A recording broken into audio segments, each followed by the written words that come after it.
Hey, good morning, team. It is Tuesday, June 13th. I'm Amy Corr, and here I am again with Kevin Van Eck. And we are excited to see all of you. We have a really nice topic to talk about this morning. We are hitting upon mid-year. Believe it or not, holy cow, we are in the middle of June. And we want to talk a little bit about putting together a mid-year review for all of your clients. So grab your coffee, tea, power smoothie, lemon water, maybe, whatever it might be this fine June morning. And let's jump into the next episode of Coffee with Amy and Kevin. That's right. Good morning, everyone. Good morning, Amy. You know, I started making my own iced tea at home. Really? Yeah, I did. And how's it turning out? It's great. How come It's you summer, didn't bring right? me any this morning? What? No, I drank it all. Okay. All right. Next time, I'm going to have Kevin's homemade iced tea. Homemade stuff, let me tell you. Wow, I can't wait. Special. So let's get into the topic.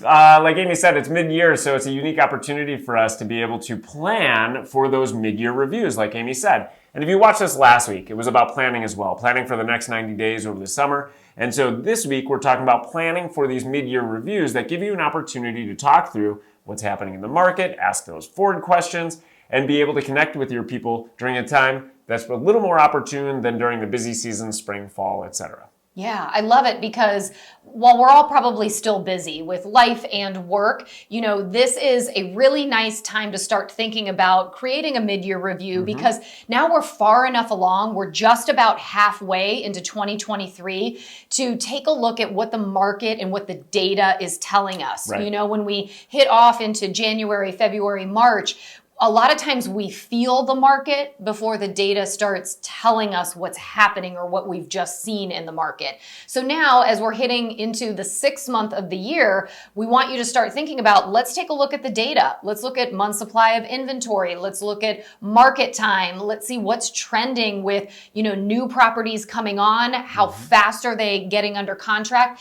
And what are we seeing in closing numbers? You know, this is the type of information that mid-year, when we're taking a look at it right now, and then we're able to communicate it to our clients, we're going to tee up some of those people who are going to be ready to make decisions in the fall. So the reason why it matters now, you've got enough data to start looking at so that it is reasonable to reach out to your clientele and say, hey, let's talk about what we've seen so far in 2023, and let's talk about how we can help you manage your asset, whether you're sitting tight or you're thinking about moving. That's right. Yeah. That's right. This mid-year, think about all the headlines we've seen over the last 6 months.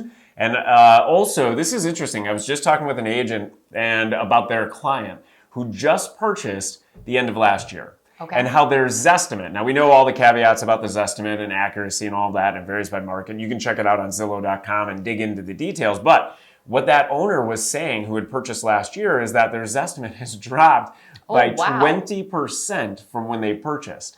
Now, we know that market, that specific market they were in, did not drop 20%. Yeah. So it's talking through. So the summer is this unique opportunity. You have the data, just like Amy's saying. You also have this mindset that's changed a little bit, where people are a little bit more relaxed. Depending on your market, you have the opportunity to be outside, to have a drink, a coffee, meet people. And like you said, you know, people are still busy. They're running around maybe with kids' activities or other things that they have planned, family vacations, etc.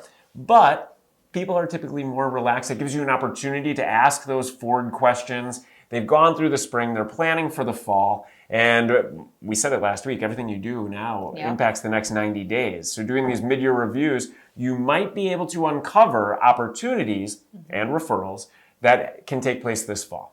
Yep, I love it. I mean, the fall market's going to be here. And that's the thing, is summer goes so fast. I always feel like it's June 13th right now, and then 4th of July hits, and then I'm already like, summer's over. Right. Summer is over. Right. Days I'm are already planning for back already. to school, right? Yeah. And so, you know, part of us taking as much advantage of these great months is making sure that we've got a plan in place. So, you know, these are great ideas, you know, a mid-year review, but the idea is that you've got to be ready and you've got to be organized for it. So what we want you to start looking at today is start taking a look in your database, going through your A's, your B's, your past clients, start coming up with a game plan of who you want to put a mid-year review together for.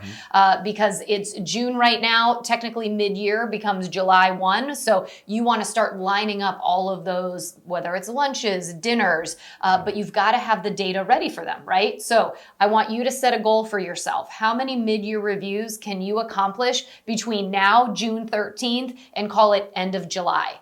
Put down a number for yourself. Go ahead. Bump it up by 5. Okay. And I want you to start figuring out, how can I start pulling this data together for these people? So make a plan, prepare for it, because if you don't do that, all of a sudden it's going to be August 31st and you will have not reached out to anybody.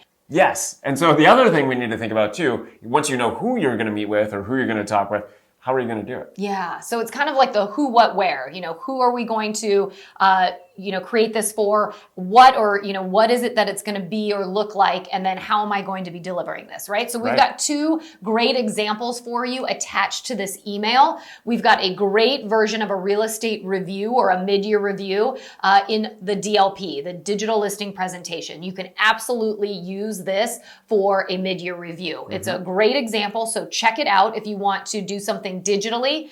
If you want to go ahead and maybe print something out, we've got with a letter or a note, we've got a great example for that as well, also attached. So figure out your game plan, figure out who it is you want to get these to, and then figure out how you're going to do it using the DLP or using all the great tools at your fingertips to give a really great mid-look at 2023. That's right. Don't miss the opportunity. Like we said, it'll be over before you know it. So take the opportunity now when people will have a little bit more relaxed. Look at the ways you could do it and who you can reach out to. Plan for it now. And let us know in the comments below the video what you committed to, how many mid-year reviews you're committing to. And we'll reach out. Amy will reach out to each one of you. That's right. And see where you are at the end of July. And you will say thank you to us for reminding you to do this now so that when you are super busy in September and October, right? That's right.